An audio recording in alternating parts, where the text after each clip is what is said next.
what's your timeline? Like, you want like a 5-minute video, a 10-minute video, a Well, 2-hour video? we'll just go see what happens. It's recording. If I run out of space on the computer and the terabyte, then it's the end of it. And it'll just nice. But whatever. No, I mean, this is just to help you out, right? And awesome. Yeah. All right. Okay, so we'll say this. One, I don't know how to start any of these things because it's the first one. Okay. So, game on. It's Ontario MTV News, and we're here with Dan from Substance Projects. And Dan is running. Dan, say the name of the event because it's awesome. It is the Cannondale Ontario Beach Race Championships. All right, let me stop you there. Championships. Have you done a couple before? No, we just decided it's awesome. It's the championships, and one and done. Show up, and you can be a noob rider and select the right category and find yourself as, for the rest of your days at every bar, I'm the Ontario Beach Race champion from 2022. Beach race just after the winter finished in Canada. Even better. Exactly. Yeah. So exactly. How did you come up with the idea of doing this one? And we'll talk about some of your other events too afterwards, but this one in particular. Sure. Yeah, it's a weird new one. So I tend to watch a lot of cyclocross racing in the fall and winter, as I think a lot of people do. Droopy bars are fun too. And, a lot of that happens in the Netherlands and in Belgium. So it just kind of crept into the consciousness, and someone actually asked, why don't we have beach racing here? And I'm like, well, it just hasn't happened yet. And so we thought we'll give it a try. And it's something that I've been thinking about in the back of my mind for a while and looking at locations. And we've been eyeing down Turkey Point from the mountain biking there and the great community and the really good facilities they have there. So they've got, I think, 75 to 80 kilometers of trail. They've got some great side roads and stuff like that. There's a couple microbreweries in town, which for a small town is really impressive. And there's a really supportive restaurant, Sandbar on the beach. The owner actually goes mountain biking all the time. And the mountain bike trails are just one short climb away from the restaurant as well. And so we said, well, this seems like a good place to do it. And in the spring, no one's on the beach yet. You don't want to do this when there's a ton of people there in the summer, obviously. It's good point. Then it would be mandatory to have the fat bike tires to get over top of beachgoers. Yeah. 5,000 people on the beach that weekend, and you got a bunch of goofs on mountain bikes riding by. So the idea was, like in Northern Europe there, they have it. It's kind of a shoulder season, fun, goofy thing where you go out and the conditions are based on the weather. Is it going to be fast sand or slow sand? No one knows. If it's wavy and windy and there's water being pushed on, then you might get a little damp closer to the shore. If it's a nice hot sunny day, it might be a little bit of a slog in a couple sections. But it should be a lot of fun either way. Everyone's on the same sand. And just to cushion it, to make it a little easier, so it's run down the sand on the way south, and then we come back up through town. And again, it's a time there's not much traffic. No one's really there in April. And then there's a one nice little kicker of a climb, little loop up and down right at the end of the lap. It looked like the climbing was a little bit by the description you gave. Yeah, it's a 33-meter climb. Yeah, it sounds much better in metric. If you don't want to scare people, always do your climbs in metric, has been my experience. So, I mean, it's a nice little climb. It's going to wake your legs up. It's Southern Ontario. It's not a huge climb, but I think it's going to be a bit of a shock to the system for a few people, but fun. Everyone's got to go up it, and it's an area where a slightly different bike is going to do well there versus other spots.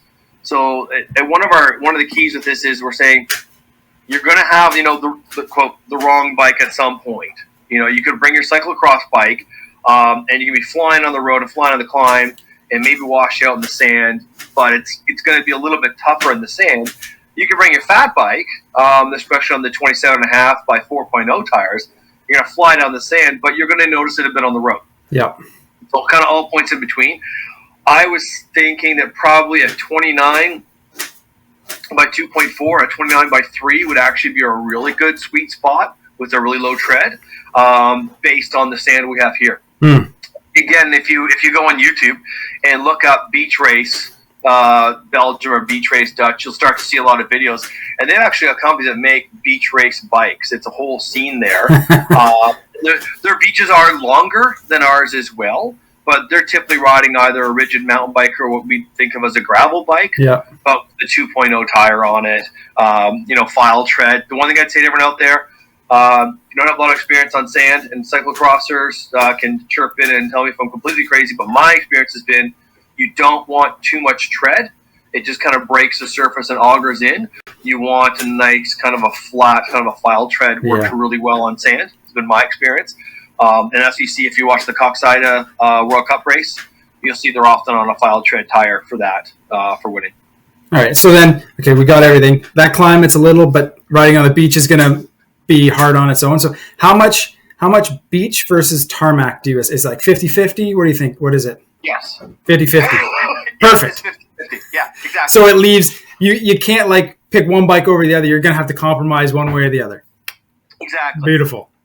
Yeah, it should be interesting to watch the passes and Well, and that's the hope, I just watched a race and the first place, just rode off the front and then off they go. And that's boring. No one likes that. So this is going to be interesting. And, some people are going to find they're going to start riding and get frustrated at a point, but just keep your head in it. It never lasts that long for that section. And, you're going to turn a corner and it's going to be completely different. You might find you're catching that person. And you might find that, the first lap you don't quite have the groove right. And then the third lap, all of a sudden it all clicks and away you go. Yeah. And it's a whole new experience. And no one really knows exactly what's going on. And I don't want to single out one guy in particular, but as soon as I announced it, Luke Klavenka, he's a great local pro and just a really great guy. He was messaging me immediately, what kind of bike do I need? What should I do? And we were back and forth on tires. It's getting into we had this long, so you could see like that elite racer vibe of what's the advantage? What's the balance? And looking at the course map and looking at the ground and just, back and forth on, should I which bike should I bring? And my take was bring it, whatever bikes you've got. Yeah. Try them out in your warm up and see which one you choose that day. Well, okay. But one key thing for everyone is to make life easy for everyone and make it even, there's going to be no pits. Right? So it's going to be under kind of what I call old school mountain bike rules. Yep. So, we might put a pump by the finish line just so you can pump up your tires quickly because but the idea being, because how long it takes to live an e-pump or CO2 is being thrown all over the place, it's a waste of time. So if you get a flat tire, we'll try you can still stop by your car on the way through and use a pump, but the whole idea is it's self-supported, self-sufficient. Yep. We don't want people coming in and, hopping onto a fat bike, riding down the beach, and then their friend handing off their road bike, and they race back up, and then that's kind of not really the spirit of what we're doing here. So you're setting your own UCI regulations right now where you can't have somebody mid-course changing the bike for you. Exactly. But what if they're driving behind you on like a quad with your bike? Can you switch? No. So there's no switching. And we're also going to discourage the bump drafting that the Ineos team was using, which is pretty.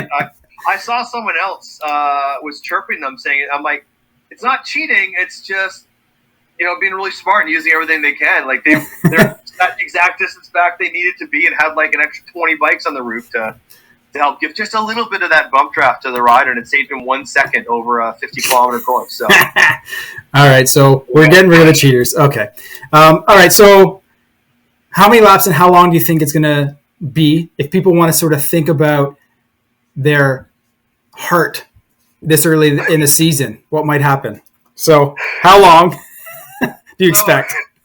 So we got 2 starts. We have an earlier start. I think I'm not looking at the website right now, but I think it's 10:30 it starts. And that is a no climb option. And they're going to do 2 laps. So it's a 5K loop for that, which will give you, 11 kilometers, 5 and a bit. I think it's listed but it comes out to about 11K when we looked at it. So in Race Director math never quite adds up for distances, if you ever notice. I don't think I've ever done an 80K course that's actually 80K or a 100-mile course. They're always, 102 miles or. Yep. Sweet, I'm finished and I'm not done. Yeah. We try to keep it within the range, but it's right around 11K. And they don't do the climb, 2 laps. And there's a lot more youth categories in that one, and then an open category. And then in the afternoon. And sorry, for that one, in terms of time, 11K, bit of sand, we're thinking winners will probably be in that half-hour range. half-hour to All right. 40-minute range. And then the some people will be straggling, trying to work out how to ride on the sand and all that kind of stuff.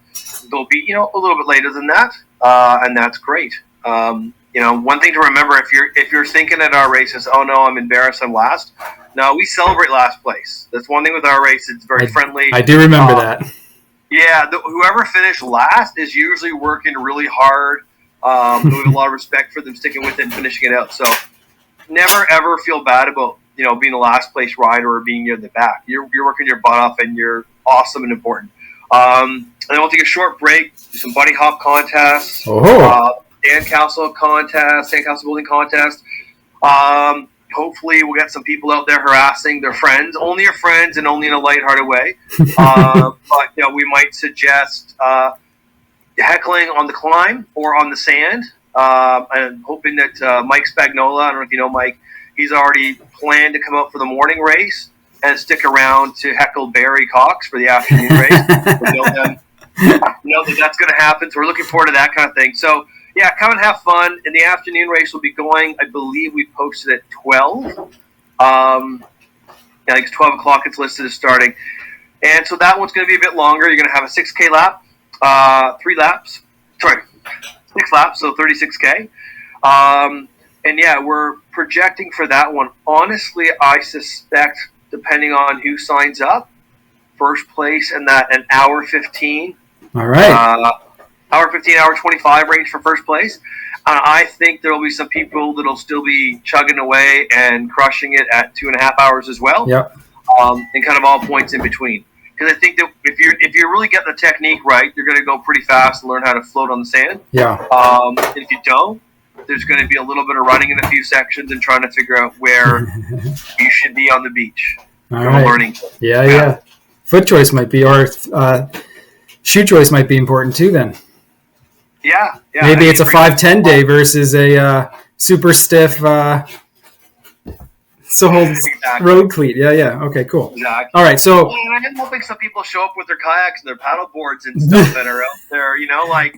Just going, paddle or pedal down the lake there and have a good time and cheer people on. And yeah. Well, how close are you running them to the water line on the beach? Because it'd be nice to be out on a paddleboard with like a water gun and shoot them or something like that. Oh, well, I can't officially encourage. You can only shoot a water gun at your friends or family. All right. I think, or your dad. Funny though it is, we were trying to. Part of the reason that we're doing this is because we're trying to respect the natural environment. Yep. First. So really good heckling. Heckling is great, and so the whole idea of the beach race is really cool. And if you watch some of cyclocross racing, which I spend way too much time watching in the winter, that edge where you're right on the water, where you're just barely touching the water and you're getting a little bit of spray, that's the hardest packed part of the beach. Oh.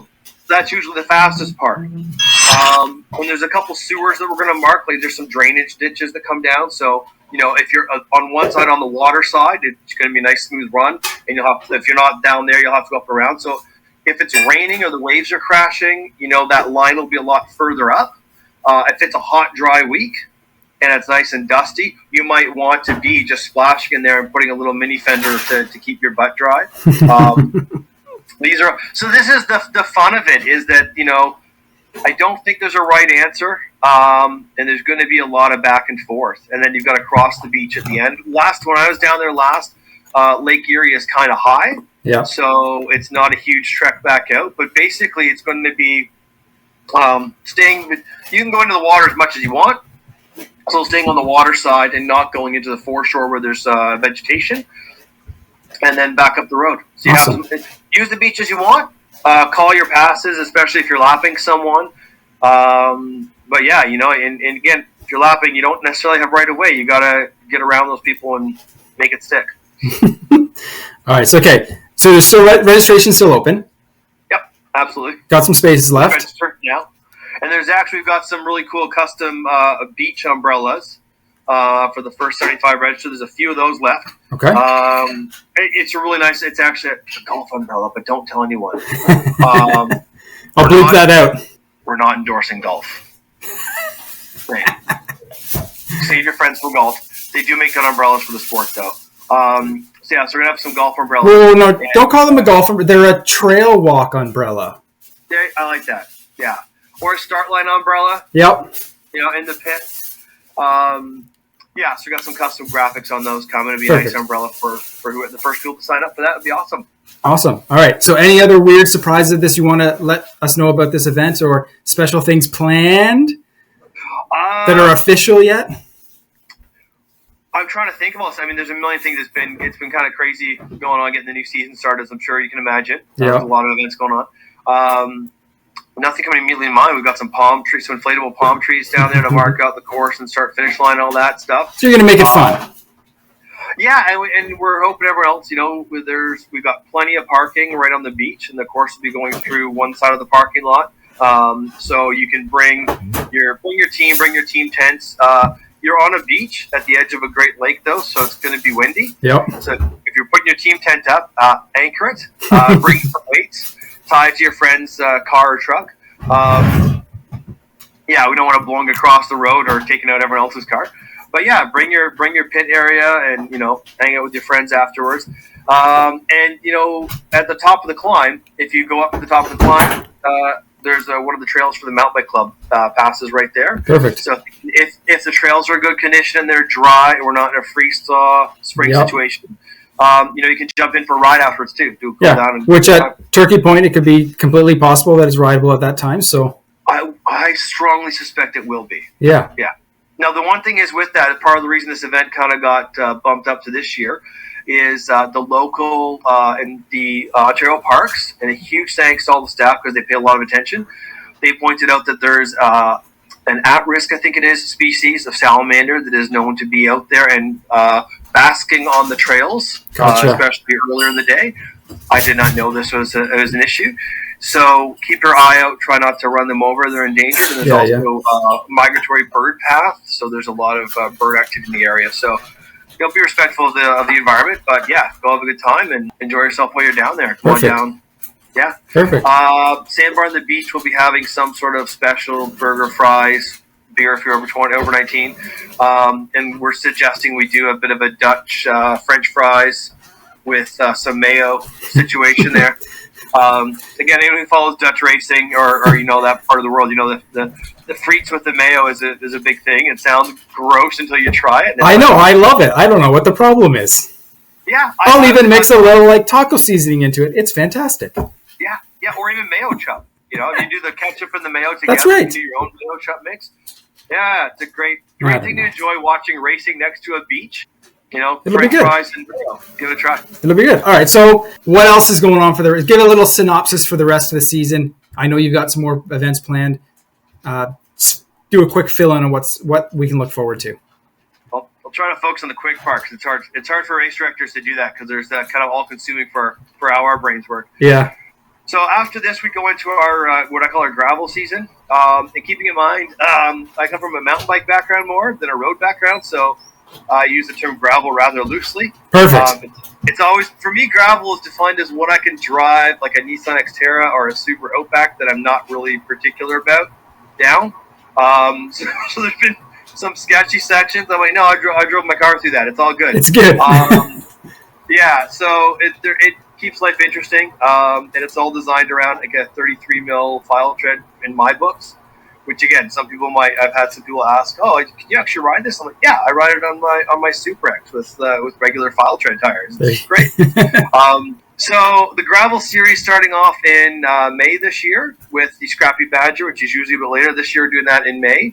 It's actually a ton of fun. Some rolling climbs and stuff like that in Baltimore, Ontario, which is really just north of Cobourg. Yep. And so that'll be a ton of fun. And we actually start in a gravel pit. Like we go to the community center. Neutral out to a gravel pit for the start of the gravel race. Seems awesome. Yeah. And the company is actually looking at developing kind of a route through the gravel if they can for the weekend for us. So it should be a fun day. And then June 11th, we have the new one, the Screaming Squirrel. The new one, awesome. Out of Orangeville. And I was just on a call with one of the locals, Ryan, working on the course and trying to find some secret fun routes to make it interesting. And that's going to be again in that 80-40K mix range. Punching, there's no long sustained climbs, but I don't think there's any flat ground in the area. And so that should be a ton of fun. And then we get to a really fun weekend. I'm really excited about August 13th and 14th. We're going to have the Eager Beaver, which is traditionally around that time of year. Yep. And we'll have, the bikepacking version. We've added a 200-kilometer option this year. Woo! So for crazy people, the start for 200K, then 100K for normal people, and 40K for normal people. 100K is still not for normal people. That's fair. Yeah. But you know what? If you're throwing in a 200K, 100K now is normal people. It sounds normaler. Yeah. Follow scale. Yeah. So 100K to 40K there, and then we're going to be doing a kind of a hangout that evening, depending on still getting the details, but over at Mansfield Outdoor Center. They reopened for mountain biking. It's a great facility, and they're crushing on the trails and the fat biking. Yeah, and I see that they've, as a plug for Mansfield, they're launching that season pass now. Yeah. For riding, which looks amazing. Yeah, and you've got trails, access to the trails that are public around that, access to all their local closed trails, like trails that are private, and they're building a ton. I've been talking with Johnny a lot, and he's excited. He's like a kid in a candy shop. He gets to build trails, and I can't wait to get up there and help him. When is he not like a kid in a candy shop? Exactly. So we're gonna have a gravel race, and then we'll have a beer garden, and trying to look if we can get some live music on Saturday night for camping out at Mansfield Outdoor Center. Perfect. And then on Sunday, the first marathon mountain bike race of the year, using all the mountain bike trails and the single track and double track going through Mansfield and Dufferin County Forest. So if you've done the H2I or the Old Eager Beaver mountain bike race, we're going through all that stuff on Sunday. And we'll definitely be having an overall best time for the long, so the 100K and the marathon, and the best time for the 40K/half marathon distance. Crazy. So we'll have a championship for the weekend. So a fun weekend of riding. And for people who don't want to mountain bike, we're going to be looking to get some people doing an unofficial recovery ride on the 40K course going backwards and introduce some new stuff on Sunday as well. So you can do a gravel ride, join us for a mountain bike race, hang out. There's a lot of facilities there. There's a river to swim in. Yeah. Yeah, should be a ton of fun. Yeah, it's a good place to hang out. Yeah, and then after that, it's back to the always awesome Kingston. Yep. Where we ride through the old. There's an old schoolhouse that the trail goes through. The barn of the trail goes through. Rob, if you haven't been there, he spent 2 years it's Rob's house. And he spent 2 years of COVID basically renting equipment and building and doing all sorts of ridiculous things. And whenever he travels for mountain biking, he brings ideas back home and says, "Oh, we need to put that awesome bridge in. We need an over/under. Cool. We need 8-foot berms going all down this one section of the property, and then huge rock garden." So that's in September, on September 10th, and then we've got October, the last mountain bike marathon. So we got 3 marathon series as well, and we're just getting final details on that. There's a lot of permits that stipulate we can't publish any information about them until they're done. So makes sense. Don't have the October permits all done yet, so that'll be coming up soon. That's wicked. Yeah, and interesting. Another plug: the Rockin' Raccoon gravel ride, which I will be doing the course and the ride management side for them. It's an officer group I'm working with, which is a fundraiser. It's a non-competitive gravel ride out of the Trail Hub in just south of Uxbridge. Okay. Getting all sorts of fun stuff, and hopefully raising a ton of money, getting a lot of food for Daily Bread Food Bank. Wicked. Their small plug for Daily Bread, talking with them, their needs, so their customers have skyrocketed during COVID. There's people who've done well, and people who've struggled. It's been a big increase over COVID. I heard some going from $2 million a year to $8 million a year in funding needs to put food out. So it's an important event, and we'll make sure we plug it for sure. Yeah. Awesome. So yeah, you can come out, you can do something and go for a great ride. Yeah. And have great food and have a great time. Feel good about yourself. Exactly. Yeah. Awesome. All right, dude. Well, there you have it. If you have nothing else fancy to share, we'll call it a quit.